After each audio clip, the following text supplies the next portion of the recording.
Dan jangan lupa untuk subscribe YouTube channel Metro TV News dan juga nyalakan notifikasinya.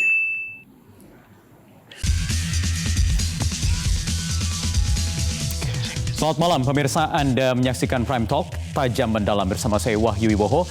687 bakal pasangan calon kepala daerah telah mendaftarkan diri ke Komisi Pemilihan Umum di 270 wilayah. Namun sayangnya KPU mencatat sebanyak 37 orang bakal calon dinyatakan positif COVID-19. Tak hanya KPU, Badan Pengawas Pemilu atau Bawaslu juga menemukan ada 243 bakal pasangan calon yang melanggar protokol kesehatan selama masa tahapan pendaftaran.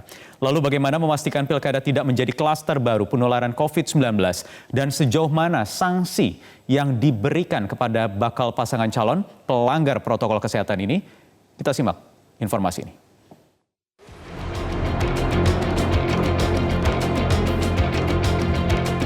Pak Mendagri, urusan yang berkaitan dengan klaster pilkada ini betul-betul ditegasi betul, diberikan ketegasan betul. Polri juga berikan ketegasan mengenai ini. Aturan main di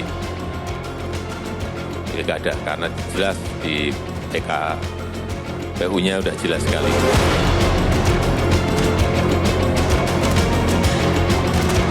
Saya kira ini harus bersama-sama Kepolisian Republik Indonesia dengan Bawaslu dan KPU dan lembaga lain untuk bisa melakukan upaya penegakan hukum manakala memang upaya pencegahan yang sudah kami lakukan masih juga dilanggar.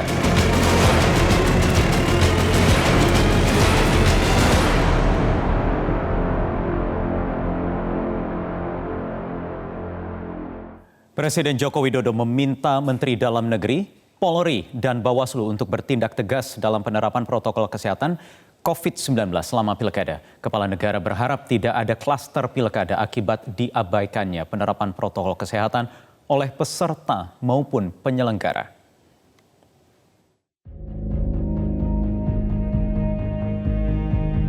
Hati-hati yang namanya klaster kantor.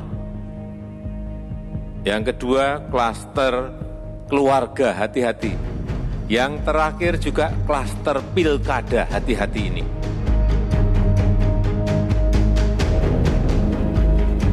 Presiden Joko Widodo menaruh perhatian khusus terhadap potensi munculnya klaster COVID-19 selama Pilkada 2020. Dalam sidang Kabinet Paripurna Senin pagi, Presiden meminta Mendagri Tito Karnavian, Polri, dan Bawaslu bertindak tegas terhadap penerapan protokol kesehatan COVID-19 selama pilkada. Saya minta Pak Mendagri, urusan yang berkaitan dengan klaster pilkada ini betul-betul ditegasi betul, diberikan ketegasan betul.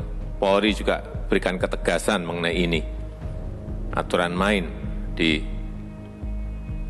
pilkada karena jelas di PKPU-nya udah jelas sekali. Jadi ketegasan, saya kira Mendagri nanti dengan Bawaslu biar betul-betul ini diberikan peringatan keras. Tahapan Pilkada 2020 telah berjalan sejak akhir pekan lalu ditandai dengan masa pendaftaran bakal calon pasangan kepala daerah pada 4 hingga 6 September. Namun sayang, pelanggaran terhadap pelaksanaan protokol kesehatan sudah terjadi. Badan Pengawas Pemilu menyebut hampir setengah dari total jumlah Bapaslon yang terdaftar tidak mematuhi protokol kesehatan COVID-19. Data sementara, ada 687 bakal pasangan calon kepala daerah yang telah mendaftar ke KPU. 22 bakal pasangan calon mendaftar sebagai gubernur dan wakil gubernur, 572 Bapaslon mendaftar sebagai calon bupati dan wakil bupati, serta 95 Bapaslon mendaftar sebagai calon wali kota dan wakil wali kota. Dari 687 Bapaslon yang mendaftar, ada ratusan Bapaslon yang diduga melanggar aturan protokol kesehatan COVID-19. Anggota Bawaslu Fritz Edward Siregar menyebut 141 Bapaslon melakukan pelanggaran di hari pertama pendaftaran dan 102 Bapaslon melakukan pelanggaran di hari kedua pendaftaran. Bawaslu juga menyebut ada 20 Bapaslon yang datang mendaftar ke KPU tanpa menyerahkan surat keterangan bebas COVID-19. Dan dorongan kepada Bawaslu untuk segera melakukan proses penanganan pelanggaran, baik secara temuan dan laporan terhadap proses pelanggaran protokol kesehatan yang sudah terjadi. Dan juga untuk memperketat koordinasi, terutama dengan pihak kepolisian dan juga Satpol PP pada saat proses yang akan berlangsung. Sementara itu, Kementerian Dalam Negeri sudah melayangkan 51 teguran kepada kepala daerah yang mencalonkan kembali dalam Pilkada 2020. 49 kepala daerah ditegur karena melanggar protokol kesehatan. Direktur Jenderal Otonomi Daerah Kemendagri, Akmal Malik mengatakan, Kemendagri tengah mempertimbangkan opsi pemberian sanksi kepada paslon yang berulang kali melakukan pelanggaran. Kami juga sedang mempertimbangkan opsi sanksi terhadap para paslon yang berkali-kali melakukan pelanggaran. Kita akan berikan sanksi nanti penundaan pelantikan. Kita sekolahkan dulu 6 bulan, baru kemudian dilantik. Pemerintah telah memiliki payung hukum agar melaksanakan pilkada yang sesuai dengan protokol kesehatan dapat dilaksanakan dengan disiplin. Dari segi penyelenggaraan pilkada, ada peraturan KPU nomor 6 tahun 2020. Sedangkan terkait dengan kerumunan massa, ada 2 peraturan perundang-undangan yang bisa digunakan untuk menindak pelanggar protokol kesehatan di pilkada, yakni Undang-Undang Nomor 4 Tahun 1984 tentang wabah penyakit menular dan Undang-Undang Nomor 6 Tahun 2018 tentang karantina kesehatan. Tim Liputan Metro TV. Ya, ketegasan terhadap penegakan aturan atau peraturan KPU dan juga instrumen lainnya terkait pelaksanaan pilkada di tengah pandemi ini menjadi kunci agar pilkada serentak di tahun 2020 ini tidak menjadi klaster baru penyebaran COVID-19. Kita akan bahas hal ini bersama 4 orang narasumber yang sudah bergabung di Prime Talk malam hari ini. Yang pertama ada Dirjen Otonomi Daerah Kementerian Dalam Negeri Akmal Malik, kemudian ada Komisioner KPU Ilham Saputra, dan juga ada epidemiolog Universitas Indonesia Syahrizal Syarif. Dan terakhir ada pengamat politik, Direktur Eksekutif Indobarometer Muhammad Kodari. Selamat malam Bapak-Bapak. Ya, selamat malam Mas Bayu. Oke, baik. Saya ingin ke Mas Ilham terlebih dahulu. Update-nya Mas Ilham, sampai hari ini benar ada 243 bakal pasangan calon yang melanggar protokol kesehatan selama pendaftaran 3 hari terakhir ini. Ya, itu data dari Bawaslu ya. Tentu saja ini menjadi kewenangan Bawaslu untuk kemudian perhatikan kira-kira mana pelanggaran-pelanggaran yang dilakukan oleh Bapaslon selama masa pendaftaran. Tapi gini, prinsipnya adalah KPU sudah membuat rambu-rambu melalui PKPU 6 yang kemudian sudah direvisi sebagian di PKPU 10 tahun 2020 tentang bagaimana menjalankan tahapan di masa pandemi COVID-19 ini. Jadi ketika kami coklit, kami juga sudah memperlakukan bagaimana kemudian petugas kami menerapkan protokol COVID yang ketat ya kepada masyarakat yang langsung didatangi oleh petugas kami door to door untuk kemudian memperoleh data yang akurat terhadap DPT. Nah, demikian juga terkait dengan pendaftaran ini. Ya, pendaftaran ini sebetulnya kami sudah mensosialisasikan kepada seluruh partai politik ya yang mengusung Bapaslon di Pilkada 2020 ini. Kami sudah memberikan sosialisasi kepada mereka bagaimana caranya untuk kemudian memastikan menghindari arak-arakan, menghindari kumpul-kumpul untuk menjaga physical distancing. Itu sudah ada semua aturannya di PKPU. Nah, dalam konteks ini tentu saja untuk penerapan sanksi, KPU belum atau tidak punya kewenangan terkait dengan sanksi yang diberlakukan pada para Bapaslon yang melanggar aturan ini. Karena pertama adalah mereka masih Bapaslon. Kedua, ketika arak-arakan itu KPU bukan bukan wilayah hukum KPU yang kemudian bisa mengatur mereka dari tempat mereka berkumpul sampai datang ke kantor KPU. Tetapi ketika di kantor KPU, tentu saja ini menjadi kewenangan KPU. KPU selalu kemudian memastikan protokol COVID dengan cermat ya sesuai dengan PKPU yang sudah kami buat. Di sana saja kami memastikan hanya sekian orang saja yang boleh masuk. Dari sekian orang itu siapa saja yang boleh masuk ke kantor KPU. Nah, itu adalah ikhtiar kami untuk kemudian memastikan agar para paslon ini tidak melakukan tindakan-tindakan yang kemudian melanggar protokol COVID-19. Ya. Mas Ilham, kalau dari PKPU yang saya pegang ini kan nomor 6 2020 di pasal 49 hanya disebutkan bahwa pendaftaran calon dihadiri terbatas, yaitu dihadiri oleh ketua, kemudian sekretaris, sekjen, atau sebutan lainnya di dalam partai politik, baik gabungan partai politik, pengusul, atau bakal pasangan calon perseorangan. Kenapa tidak diatur keluar tadi? Sehingga arak-arakan massal itu tidak terjadi. Atau mungkin ada aturan ketika bakal pasangan calon dan rombongannya membawa arak-arakan tidak diterima misalnya untuk masuk ke dalam KPU setempat. Sekali lagi, tadi saya sudah sampaikan ya, Mas ya, bahwa kemudian KPU hanya bisa mampu membatasi pada saat di kantor KPU. Itu pertama. Kedua, KPU belum punya kewenangan untuk kemudian mengatur teman-teman partai politik atau kemudian partai politik pengusung paslon untuk kemudian mereka tidak membuat arak-arakan. Tetapi kami sudah menghimbau kepada mereka agar kemudian tidak melakukan hal itu. Karena sekali lagi standar protokol COVID ini sudah berlaku tidak hanya diberlakukan oleh KPU sebagai penyelenggara, tetapi juga oleh pemerintah daerah misalnya saja. Ada standar protokol COVID yang diberlakukan dari pemerintah daerah masing-masing yang melaksanakan pilkada. Nah, ini tentu saja menjadi kewenangan sama mereka untuk kemudian berkoordinasi dengan pihak keamanan dan juga kemudian dengan pihak Pemda setempat. Nah, misalnya di beberapa tempat ya di Jawa Timur dan beberapa tempat lain itu kan kerumunan, keramaian dan sebagainya itu kan menjadi kewenangan petugas keamanan atau kemudian pemerintah daerah untuk kemudian memberikan izin terkait dengan keramaian tersebut. Seperti itu. Oke. Baik, saya ingin ke Pak Akmal Malik. Pak Akmal, ini ada 51 kepala daerah yang juga diduga berpotensi melanggar protokol kesehatan. Bagaimana ini bisa terjadi? Karena ini kan kepala daerah yang seharusnya juga sekaligus bertanggung jawab sehari-hari untuk bisa menekan angka penyebaran COVID-19 di daerahnya masing-masing. Begini, pastinya pemerintah menginginkan agar pilkada yang kita laksanakan ini adalah pilkada yang menjamin keselamatan rakyat, tetapi demokrasi tetap berjalan dengan baik. Tentunya ada pembagian tugas yang jelas antara penyelenggara dengan peserta partai politik maupun pemerintah. Dalam konteks kami di Kemendagri, kami memberikan perhatian yang lebih besar terhadap bagaimana peran pemerintah daerah untuk menghadirkan, mendukung pelaksanaan demokrasi yang lebih menjamin keselamatan. Artinya apa?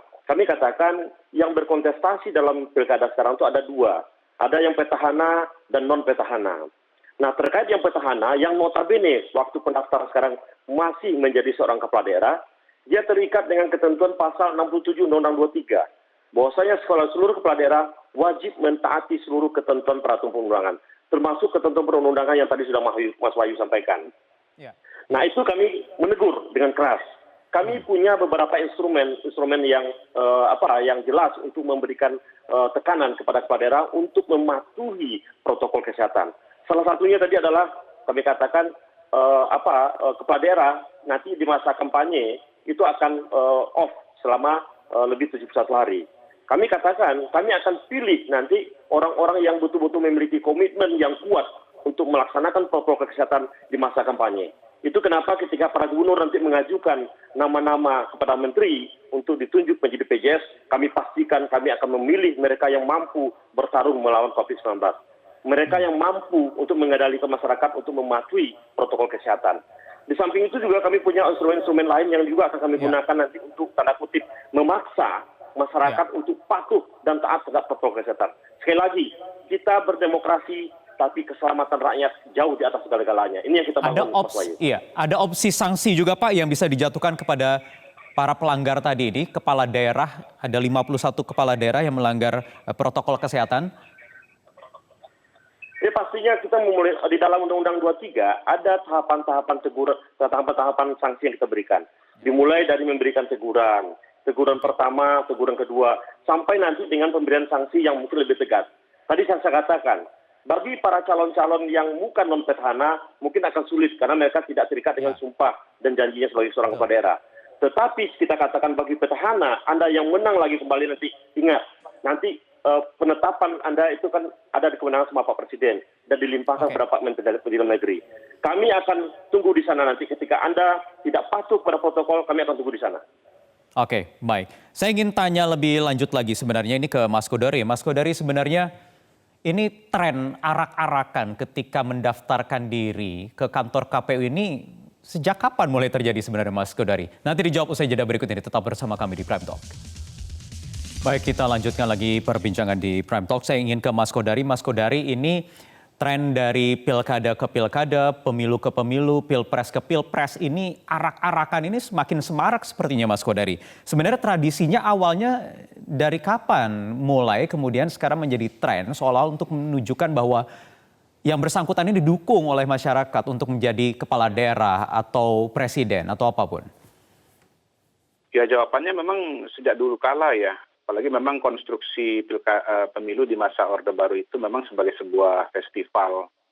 Sehingga kemudian ya namanya festival kan orang ramai berkumpul, merayakan, dan belakangan juga menjadi semacam arena unjuk kekuatan. Jadi setiap partai politik dan setiap calon itu ingin tampil bahwa dia hebat, bahwa dia populer, bahwa dia punya peluang menang besar dengan cara antara lain diarak oleh dukungan massa yang jumlahnya besar gitu. Walaupun kemudian memang di sisi yang lain sebetulnya juga ada variabel inisiatif dari para pendukung ya yang mengidolakan dari para calonnya. Nah, jadi memang menurut saya peristiwa pendaftaran kemarin menunjukkan saya tidak menyebutnya kegagalan ya, tapi keterbatasan kita semua baik regulasi maupun para regulator untuk bisa mengendalikan kerumunan massa yang justru sebetulnya adalah salah satu dari protokol kesehatan. Kita tahu protokol kesehatan itu ada 3, pertama pakai masker, yang kedua mencuci tangan, dan yang ketiga menjaga jarak. Yang garis miring adalah menghindari kerumunan. Nah, jadi sebetulnya memang momentum pilkada ini sengaja tidak sengaja telah melahirkan sebuah momentum untuk melahirkan kerumunan dalam skala yang luar biasa. Saya mencatat, Mas Wahyu, ada 4 ya potensi atau waktu kerumunan ini akan tercipta.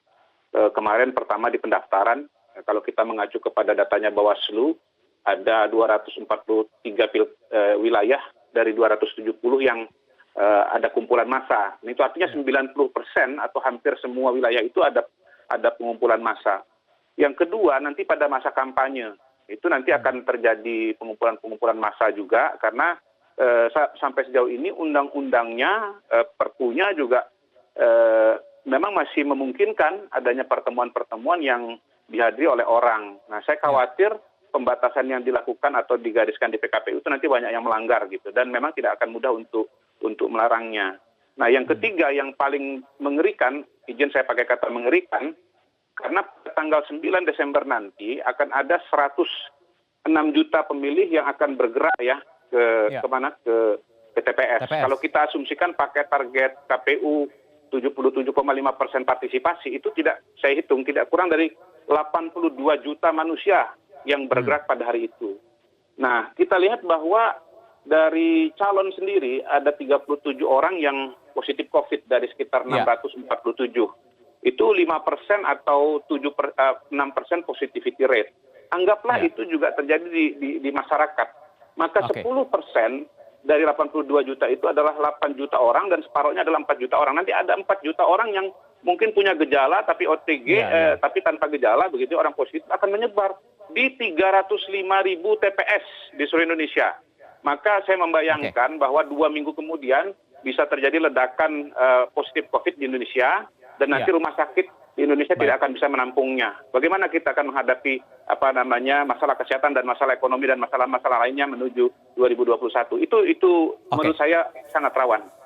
Oke, saya ingin ke Pak Syahrizal Syarif. Bagaimana melihatnya? Masih ada 3 bulan lagi memang Pak Syahrizal, tetapi kita tidak tahu kapan ujung pandemi ini. Ada potensi-potensi perkumpulan massa lagi di nanti kampanye, kemudian ketika pemungutan suara tanggal 9 Desember. Bagaimana Anda melihatnya?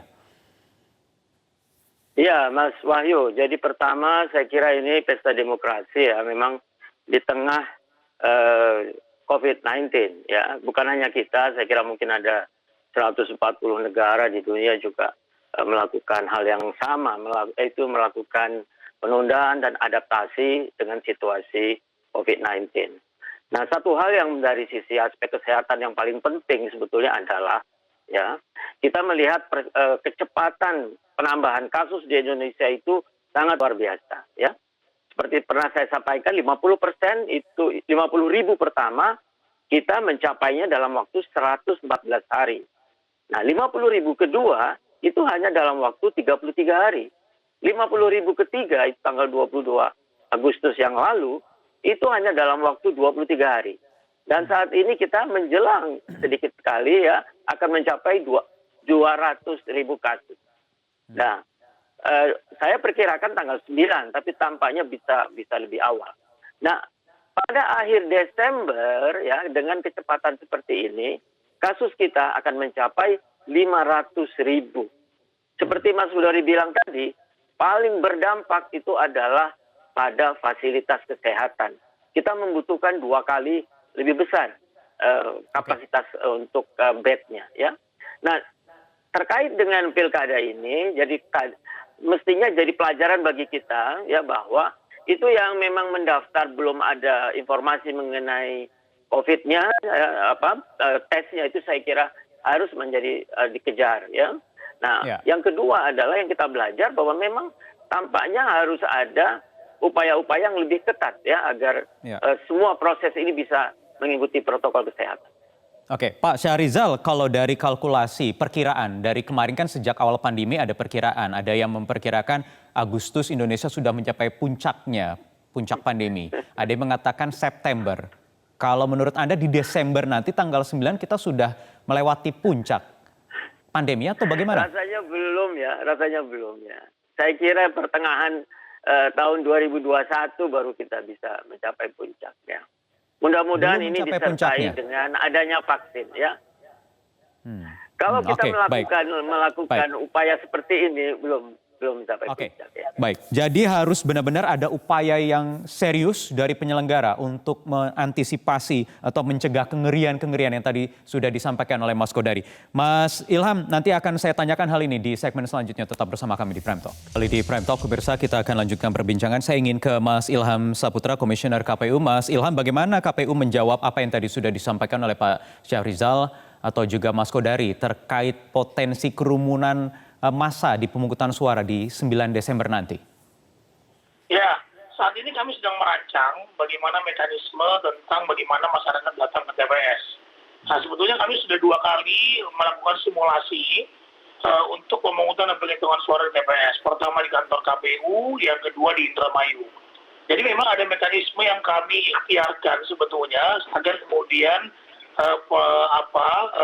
paparan COVID ini bisa diminimalisir atau bahkan dicegah dengan kemudian pertama misalnya saja kita mengundang para pemilih di formulir C6 nanti kita sebutkan misalnya saja nomor 1 sampai nomor 50 gitu ya datang dari jam 9 atau dari jam 8 sampai jam 10.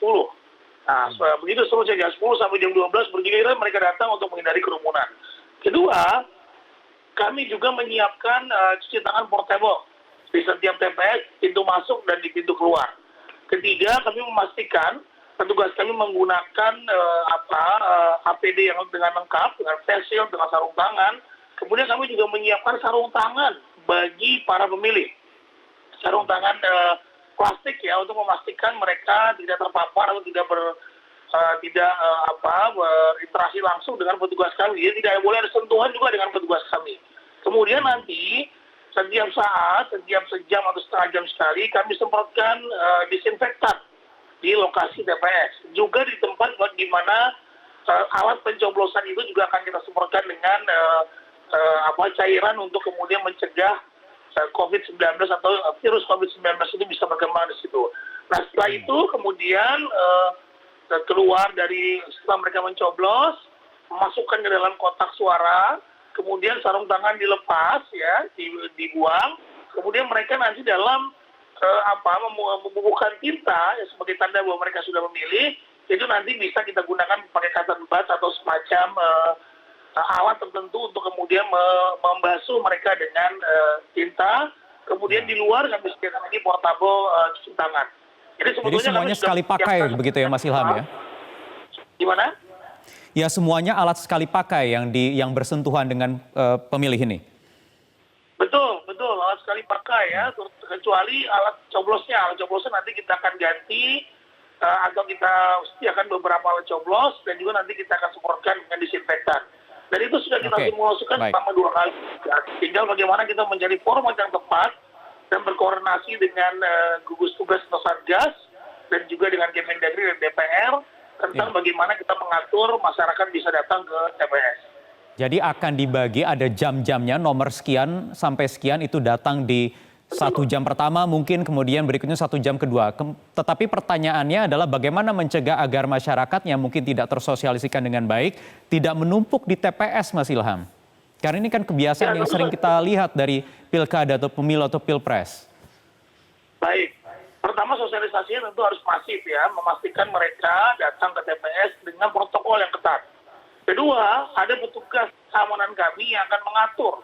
Jadi memang physical distancing itu kita atur betul dari tempat duduk di TPS sampai bagaimana mereka mengantri. Ya, tentunya kita harus punya optimisme terkait dengan ini karena kita sudah atur mekanismenya sedemikian rupa juga nanti di masa kampanye. Nah, masa kampanye mungkin lebih strict lagi bahwa sudah ada aturan, sudah ada Bawaslu dan KPU yang kemudian bisa memberikan sanksi kepada para paslon nantinya jika melanggar aturan-aturan yang sudah kita tetapkan. Mas Ilham, satu pertanyaan lagi, singkat saja dijawab. Apakah soal kampanye nanti juga masih tetap diperbolehkan perkumpulan 50-100 orang atau akan di-reduce lagi, lebih sedikit lagi? Ya, sementara ini tatap muka kita berikan kita berikan kesempatan kepada mereka untuk mengumpulkan 50 orang maksimal dan nanti di kampanye besar ya kita berikan kepada mereka 100 orang maksimal. Nah, jadi itu sudah ada ketentuannya yang nanti akan sudah ada di dalam PKPU nomor 10 revisi beberapa revisi terkait dengan PKPU nomor 6 tahun 2020. Baik, Mas Ilham Saputra, Anda tidak bisa melanjutkan di segmen berikutnya lagi. Terima kasih Ilham Saputra, Komisioner KPU Republik Indonesia. Kita akan lanjutkan lagi nanti perbincangannya. Saya ingin minta tanggapan dari masing-masing narasumber di segmen berikutnya. Sesaat lagi. Kembali di Prime Talk, pemirsa, saya ingin ke Mas Kodari. Mas Kodari, bagaimana Anda melihat rancangan-rancangan tadi yang sudah disampaikan oleh Mas Ilham Saputra terkait pemungutan suara tanggal 9 Desember nanti untuk mencegah penyebaran COVID-19? Ya, saya masih khawatir ya dengan yang diceritakan tadi. Pertama, menurut saya kampanye memang undang-undangnya harus direvisi. Tidak boleh ada kegiatan-kegiatan yang bersifat pengumpulan orang dan massa. Mau itu 50, mau 100 ya. Kalau nanti orangnya sudah datang 200, 300, bagaimana cara mencegahnya?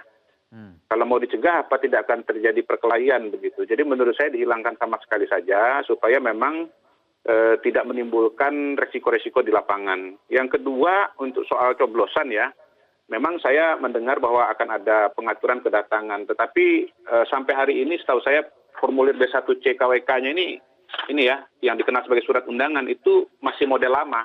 Belum ada soal pengaturan waktu kedatangan. Dan menurut saya simulasinya itu nggak boleh cuma 2. Ya, saya udah nonton yang di Indramayu. Simulasi itu harus dilakukan di seluruh pilkada di 270 wilayah.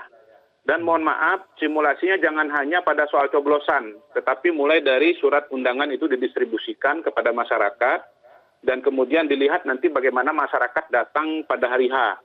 Apakah betul-betul akan bisa mengikuti pengaturan yang sudah dialokasikan, misalnya sesuai dengan jam, atau justru realitanya akan tetap datang menumpuk di pagi hari, seperti yang sudah-sudah begitu. Nah, hasil riset itu menurut saya harus jadi dasar untuk pengambilan keputusan yang sesungguhnya. Dan kalau saya boleh usul juga, memang sebetulnya kerawanan itu bukan hanya di dalam TPS, tapi di luar ketika orang berkumpul dan bertumpuk begitu. Nah, di sini sebetulnya membutuhkan penertiban yang tidak hanya cukup dengan yang ada sekarang, mungkin harus melibatkan TNI dan Polri. Dan untuk ini supaya jangan jadi kontroversi, ya hemat saya juga harus ada di undang-undang atau di Perpu. Jadi mungkin Presiden harus mempertimbangkan untuk membuat Perpu lagi, atau DPR membahas ini lagi secara betul-betul hati-hati dan membuat revisi undang-undang. Karena sekali lagi jangan bertaruh dengan nyawa, ya. Kalau kita selama ini begitu khawatir dengan penyebaran dan kedisiplinan masyarakat, maka peristiwa Pilkada 9 Desember ini merupakan bom atom atau bom nuklir bagi meledaknya kasus COVID di Indonesia. Itu peringatan dari saya.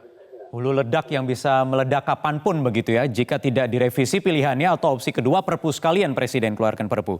Saya ingin ke Pak Syahrizal, kalau Pak Syahrizal melihat tadi apa yang disampaikan oleh Mas Ilham Saputra, bagaimana rancangan seperti ketika aturan di TPS kemudian ada pengumpulan massa yang masih diperbolehkan 50 orang, nanti di skala lebih besar bahkan bisa sampai 100 orang? Ya.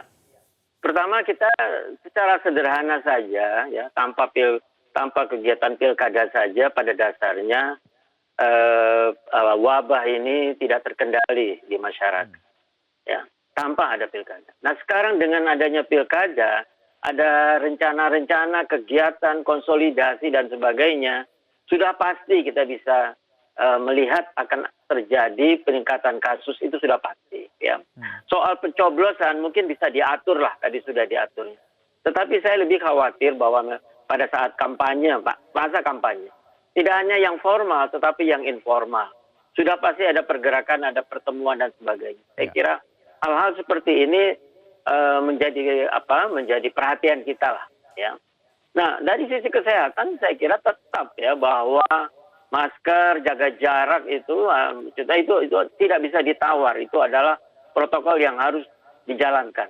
Nah, tapi bagaimana kemudian dalam suasana pilkada yang seperti ini, pergerakan yang luar biasa. Jadi saya ingin melihat sebetulnya bagaimana kita mengambil manfaat atau berkah dari pilkada. Dengan dalam arti bisa nggak tidak semua tema ya. Jadi kalau bisa pasangan-pasangan calon itu menggunakan tema COVID ini justru sebagai tema sentral, baik upacara pencegahan kesehatannya maupun penanggulangan dampak ekonomi dan sosialnya.